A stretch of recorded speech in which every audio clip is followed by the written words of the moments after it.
आज खानकाई निज़ाम है, खानकाएं बनी हैं, दुश्मन बने हुए आला हज़रत सरकार। मैंने कहा खानकाओं को सलाम है, लेकिन खानका हो खाम खा ना हो, हैं उनते खाम खा बने पेने ना। इमाम अहमद रजा ने कोई एक बताओ, एक जुमला अपनी जात के लिए लिखा हो, बताओ। उन्होंने बात की है तो रसूलुल्लाह की बात की है, उन्होंने बात की है तो असहाबे रसूल की बात की है, उन्होंने बात की है तो आले रसूल की बात की। तो बात ही नहीं की है, अपने घर वालों के लिए तो बात नहीं की, अपने घराने की बात नहीं की, अपने बाप दादा की बच्चों की बातें नहीं की है। उन्होंने तो मदीने वाले मुस्तफा की बात की। उनका तो ये नुक्ता नजर था इमाम अहमद रजा का कि मैं सारी दुनिया को इकट्ठा करके मुस्तफा के कदमों में पहुंचा दूं। उनकी तो ये तड़प थी यार खुदा की कसम, उनका ये नुक्ता नजर था। लो इमाम अहमद रजा बड़ों बड़ों ने सलाम कहा ना मुस्तफ़ा को, बड़ी बड़ी जबानों में ने कहा, लेकिन मुस्तफ़ा ने जो कहा ना उर्दू जबान में, मुस्तफ़ा जान रहमत पे लाखों सलाम। हाय हाय कहा उर्दू में है, लेकिन खुदा की कसम आज यूरोप में चले जाओ, वहां पे भी हैं जिनको उर्दू नहीं भी आती वो भी पढ़ते हैं खड़े होके मुस्तफ़ा जान रहमत पे लाखों सलाम। जाके अफ्रीका वालों को देखो, वो भी मुस्तफ़ा जान रहमत पे लाखों सलाम पढ़ रहे होते हैं।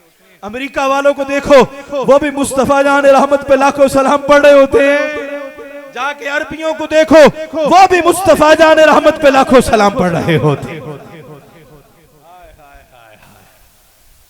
इमाम अहमद रजा ने इस मोहब्बत के साथ, इस लगन और इश्क के साथ मुस्तफ़ा की बारगाह में सलाम लिखा। जिस तरह इमाम अहमद रजा की जो जात आफाकी है, इस तरह उनका लिखा हुआ सलाम भी आफाकी है। जरा मोहब्बत से सुभान अल्लाह बोलो, थकना कोई नहीं, जरा मोहब्बत ना सुभान अल्लाह, और ऊंची बोलो सुभान अल्लाह, और बुलंद आवाज से सुभान अल्लाह। लोग कहते हैं यार इमाम अहमद रजा जो है ना ये वजद के कायल नहीं थे, हैं वजद के कायल नहीं थे। मैं क्या गलत बात करता है, तूने आला हज़रत को पढ़ा नहीं। इमाम अहमद रजा वजद के कायल थे और बड़े डाढ़े थे, और ऐसे कायल थे कि दुनिया में कोई दूसरा हो नहीं सकता। तुम क्या हो गए वजद, तुम्हें वजद आता है जब कवाली होती है, तुम्हें वजद आता है जब तुम्हारा पीर तुम्हारे सामने होता है, लेकिन इस दुनिया की बात है ना, इमाम अहमद रजा आप वजद के कायल हैं, लेकिन फरमाते इस दुनिया की क्या बात है, हमने वजद करना है क़यामत वाले दिन, और करेंगे तब जब मदीने के सरकार सामने होंगे। वो फरमाते हैं रजा अब पुल से वजद करते गुजरिए कि है रब्बे सल्लिम सदाए मोहम्मद, और तुम तो इधर रक्स करते हो ना, इधर इधर वजद करते हो। इमाम अहमद रजा कहते हैं मैंने पुल सिरात के ऊपर वजद करना है, और पुल सिरात पे क्यों, सामने मुस्तफा का दीदार जो करना है। अहमद रजा को दरअसल पढ़ा ही नहीं, तुम्हारे सामने इमाम अहमद रजा का सही मानों में तारुफ हुआ नहीं। वो क्या थे खुदा की कसम, सिर्फ उनको बंद कर दिया गया इस हवाले से कि उन्होंने गुस्ताखों को काफिर कहा। मैंने कहा बिल्कुल कहा, और हम भी कहते हैं, और डंके की चोट पे कहते हैं। हाँ हम वो लोग नहीं हैं जो अपनी सुन्नियत को छुपाएं। हाँ हमारी तकरीरें नहीं लगेंगी, हैं वो नाराज हो जाएगा, वो चौधरी साहब नहीं बुलाएंगे, लिफाफा छोटा हो जाएगा, पैसे कम मिलेंगे। ना ना, हम फिक्रे आला हजरत के दाई हैं, फिक्रे इमाम अहमद रजा के हामिल हैं। हम जिएंगे तो भी सुन्नियत को छुपाएंगे नहीं, और मरेंगे फिर भी अलल ऐलान अपनी सुन्नियत का ऐलान करेंगे, इसलिए कि मैं वो सुन्नी हूं जमीले कादरी, मरने के बाद वह मेरा लाशा भी कहेगा अस्सलातु वस्सलाम।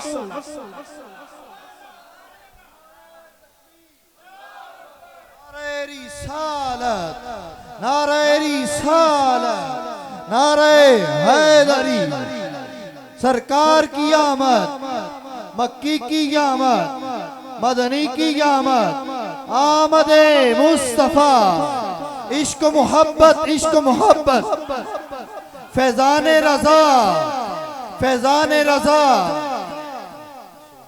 उनको मौलवी ना समझा, वो अपने वक्त के मौलाए रूम थे, वो अपने वक्त के इमाम आजम थे, वो अपने वक्त के इमाम बुखारी थे, वो अपने वक्त के नाइब गौसे आजम थे। हैं वली वली को पहचान सकता है बाबा, हम क्या पहचाने हैं? इमाम अहमद रजा कौन है? शेर रब्बानी हजरत मियां शेर मोहम्मद शरफपुरी रहमतुल्लाहि ताला। हाजिरी दी आप लोगों ने, नाम सुना है माशाल्लाह। मियां साहब फरमाते हैं मुझे ख्वाब के अंदर गौसुल वरा का दीदार हुआ है। शहजादा रसूल सैयदना गौसे आजम आपका जो दीदार हुआ, मैंने कहा हजरत एक अर्जी है ज़हन में रहती है, और मैं क्या बात है? अर्ज करने लगे हजरत ये तो बताएं इस वक्त मौजूदा दौर में आपका नाइब कौन है? नाइब केड़ा है? नाइब नाइब समझते हो? हैं? खलीफा कह लो, कायम मकाम कह लो। खुदा के नाइब मुस्तफ़ा है, मुस्तफ़ा के नाइब अबू बकर हैं, अबू बकर के नाइब उमर हैं, उमर के नाइब उस्मान है, उस्मान के नाइब मौला अली हैं। आजम का नाइब कौन है? हजरत शेर रब्बानी ने जो अर्ज की ना, फरमाया बरेली का अहमद रजा है। तुमने समझा वो एक मुफ्ती थे, सिर्फ फतवा लिखा करते थे? ना ना ना, खुदा की इज्जत की कसम, आज थोड़ा सा इल्म आ जाए ना, और साथ फकाहत भी हो, जहानत भी हो, और बंदे के अंदर तकब्बुर आ जाता है। वो किसी को इंसान नहीं समझता, गधा समझता है, जानवर समझता है अगले को। हाँ हाँ, ये तकब्बुर उलमा में बड़ा पैदा होता है। इमाम अहमद रजा अपने वक्त के सबसे बड़े आलिम थे, सबसे बड़े फकीह थे, सबसे बड़े मुहद्दिस थे, सबसे बड़े मुफस्सिर थे, सबसे बड़े मुफ्ती आजम थे, सबसे बड़े मुबल्लिग थे, और अजीम दाई इस्लाम थे।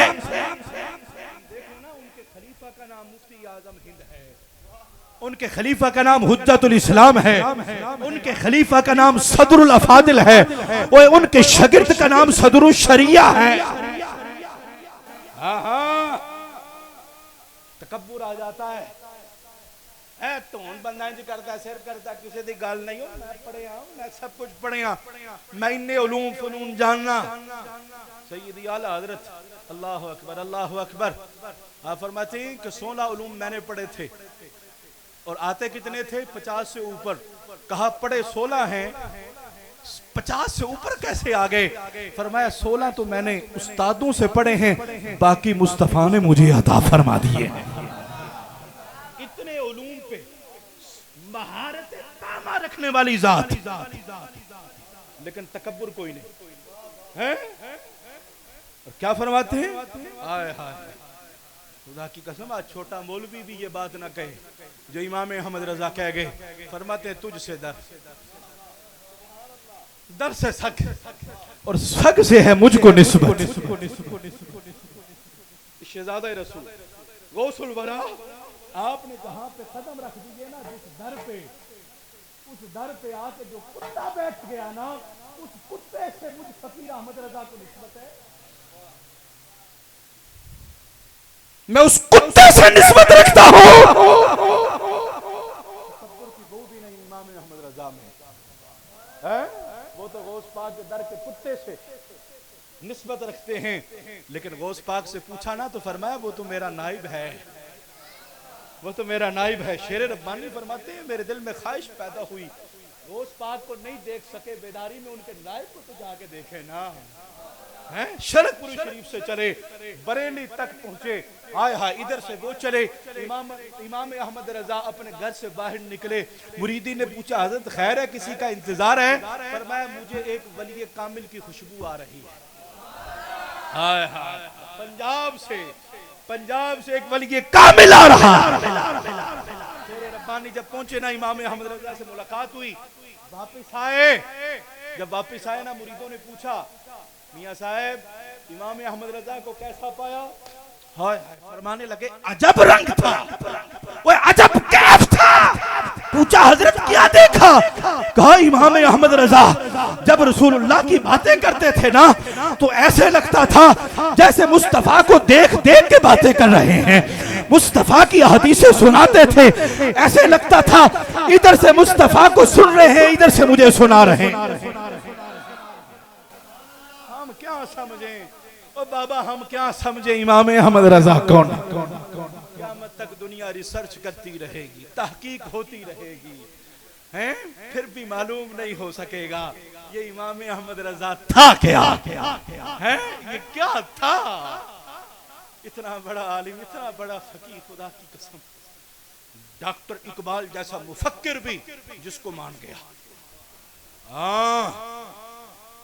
वो भी मान गया। कहते हैं इमाम अहमद रजा इतने बड़े आलिम। आज बंदा थोड़ा सा मसरूफ हो जाए ना, पक्का नमाजी हो तो नमाज छोड़ देता। इमाम अहमद रजा के फराइज तो फराइज, सारी जिंदगी फराइज की पाबंदी की, कभी सुन्नतें नहीं छोड़ी, कभी नवाफिल को नहीं छोड़ा। याद रखना इमाम अहमद रजा एक बंदे का नाम नहीं, एक अंजुमन का नाम है, एक जमात का नाम है, एक तहरीक का नाम है। वो तहरीक इश्क़े रसूल की तहरीक है। हाँ हाँ, हम उस तहरीक के कारकुन हैं। अल्हम्दुलिल्लाह कहो। इमाम अहमद रजा खुदा की कसम वो तहरीक पैदा कर गए कि सदियां इमाम अहमद रजा को याद रखेंगी। इमाम अहमद रजा का नाम जिंदा रहेगा, इमाम अहमद रजा का काम जिंदा रहेगा। इमाम अहमद रजा खुदा की कसम। आप फरमाते एक वक्त आया मैं बड़ा अलील हो गया, बीमार हो गया, इतना बीमार इतना बीमार इतना बीमार कि लगा मैं मरने लगा हूं, वसीयत लिख डाली। लेकिन आपकी मस्जिद के नमाजी कहते हैं कि इमाम अहमद रजा ने उस बीमारी में भी एक नमाज जमात के बगैर नहीं पढ़ी है। चार चार बंदे सहारा दे के लेके जाते हैं मस्जिद दे विच, चार चार बंदे सहारा दे के इमाम अहमद रजा जमात के साथ नमाज पढ़ते हैं। और एक मौका आया कि सहारा देने वाला कोई नहीं था और चलने के काबिल नहीं थे, टांगों में इतनी दर्द थी कि खड़े नहीं हो सकते थे। लेकिन नमाजियों ने देखा ये सिर्फ आशिक़ रसूल ही नहीं है, ये सिर्फ फतवा नवीसी करने वाला नहीं है, ये सिर्फ मुबल्लिग ही नहीं है, बल्कि बहुत बड़ा मुत्तकी और परहेजगार भी है। नमाजियों ने देखा इमाम अहमद रजा खड़े होकर नहीं चल सकते, लेकिन जमीन पे घसीट घसीट के अपने वजूद को मस्जिद तक पहुंचाया और बाजमात नमाज अदा फरमाई। इमाम अहमद रजा कोई डेले नहीं सन, याद रखना 24 घंटे होते हैं दिन रात में। इमाम अहमद रजा 22 घंटे जागा करते थे, 22 घंटे, और सिर्फ 2 घंटे सोया करते थे। ये 22 घंटे अपनी औलाद के लिए नहीं और अपने वालिदैन के लिए नहीं, मुस्तफा की उम्मत के ईमान को बचाने के लिए 22 घंटे जागा करते थे। और हम लोगों के लिए सिर्फ ये बताने के लिए कि सूना जंगल रात अंधेरी छाई बदरी काली है और सोने वालों जागते रहियो चोरों की रखवाली है। वो इमाम अहमद रजा बता रहे थे और ऐलान कर रहे थे, मुस्तफा के गुलामों, ए भोली बाली बेड़ो, ये ईमान के डाकू और चोरों से होशियार रहना। इनकी नजर तुम्हारे ईमान पे है, तुम्हारे अकीदे पे है, ये तुम्हारे सीने से इश्क़ मुस्तफा की दौलत को चुराना चाहते हैं। इनको पहचानो, इनसे दूर रहो और जिंदा रहो तो मुस्तफा की मोहब्बत में जिंदा रहो। ये इमाम अहमद रजा, ईमान से बचाओ। एक बड़ा मुशफिक बाप अपने बच्चे के लिए 24 घंटों में से कितने घंटे जाग सकता है मुसलसल? बोलो। माँ का प्यार एक मिसाली प्यार है। 24 घंटे में से कितने घंटे अपने बच्चे के लिए जाग सकती है? बोलो। माँ बाप को अपने बच्चों से वो प्यार नहीं है जो इमाम अहमद रजा को हम सुन्नियों के साथ प्यार है। किसी ने पूछा पूछा हजरत मोमिन कौन होता है? मोमिन किसे कहते हैं? सरकार आला हजरत सुभान अल्लाह एक ही जुमले के अंदर कामिल मोमिन की कामिल तारीफ फरमाई। फरमाने लगे सुनो मोमिन के बारे में पूछा है तो सुनो, मोमिन वो होता है जो उनकी इज्जत पे मरे दिल से, जो मुस्तफा की इज्जत पे दिलों कुर्बान हो जाए ना, उस बंदे का नाम मोमिन है। बोलो सुभान अल्लाह। और नमाज पढ़ने का नाम ईमान नहीं है, हज करने का नाम ईमान नहीं है, कुरान पढ़ने का नाम ईमान नहीं है। बथेरे थे मुस्तफा के पीछे नमाजें पढ़ते थे, कुरान की तिलावतें करते थे और अल्लाह का जिक्र करते थे, लेकिन इन्नल मुनाफिकीना फी दरकिल अस्फली मिनन नार, फरमाया मुनाफिक और जहन्नम के सबसे निचले तबके में होंगे। ईमान तो मोहब्बत मुस्तफा का नाम है, वह ईमान तो इश्क मुस्तफा का नाम है, वह ईमान तो मुस्तफा पे अपना तन मन धन कुर्बान करने का नाम। फरमाते मोमिन वो है जो उनकी इज्जत पे मरे दिल से। ताज़ीम भी करता है नजदी तो मरे दिल से। ए नजदी ये कमीना ये क्या करता है? कभी बोल दो बोले भी ना सरकार की शान में हैं, चेहरा बुझिया पिया हुंदा है, लांटा पईयां हुंदियां ने हैं, जिस तरह कैंसर होया पिया, टीबी दा मरीज है, हुजूर की शान में दो कलिमात बोले मरे दिल नाल। दिल कोई नहीं सी करदा पिया, बस जुबानी जुबानी उतों उतों दो कलिमात बोल दिए। फरमाया ये नजदियों का हाल है, लेकिन जो मोमिन है वो तो अपने दिल से मुस्तफा पे मरने को कुर्बान तैयार हो जाता है। इमाम अहमद रजा हैं जिन्होंने सारी जिंदगी इश्क रसूल का पैगाम दिया। इमाम अहमद रजा की फिक्र यही है, सुन लो मेरे भाइयों, आखिरी बात है मेरी। इमाम अहमद रजा की जिंदगी का पैगाम यह है कि जिस चीज को निस्बत मुस्तफा के साथ हो गई उसका अदब और एहतराम करो। बात खत्म हो गई। जिस चीज को निस्बत मेरे आका के साथ हो गई उसका एहतराम करना, बस बात खत्म है। लंबी चौड़ी बातें नहीं है। इमाम अहमद रजा हुजूर की फकत निस्बत को देखते हैं, इसीलिए तो फरमाते तेरी नस्ल पाक में है बच्चा बच्चा नूर का है। ये निस्बत रसूल को देख रहे हैं, पुण्य रसूल को देख रहे हैं, ताल्लुक मुस्तफ़ा को देख रहे हैं। आज लोग सैयदों की भी इज्जत करते हैं, तो केड़े सैयद? जेड़े पीर हो ते गद्दी नशीन हो, साहब सजादा हो। गरीब सैयद की इज्जत भी कोई नहीं करता है। और मरो सैयद की इज्जत पैसे की वजह तो खूने रसूल की वजह तो है। कभी आपने फल की रेड़ी लगाने वाला सैयद उसके हाथ चूमे? बोलो नहीं चूमे, नहीं चूमे। लेकिन इमाम अहमद रजा वो फरमाते तेरी नस्ल पाक में है बच्चा बच्चा नूर का। एक बच्चा भी ये तो नूर है, और क़यामत तक आने वाला जितने भी या रसूल अल्लाह आपकी नस्ल में से हैं सारे नूर हैं। तू है ऐने नूर, तेरा सब घराना नूर का। अल्लाह ताला की बारगाह में दुआ है कि अल्लाह हमारा मुख्तसर सा ये इमाम अहमद रजा खां रहमतुल्लाहि ताला का जिक्र खैर करना अपनी आली दरबार में कबूल व मंजूर फरमाए।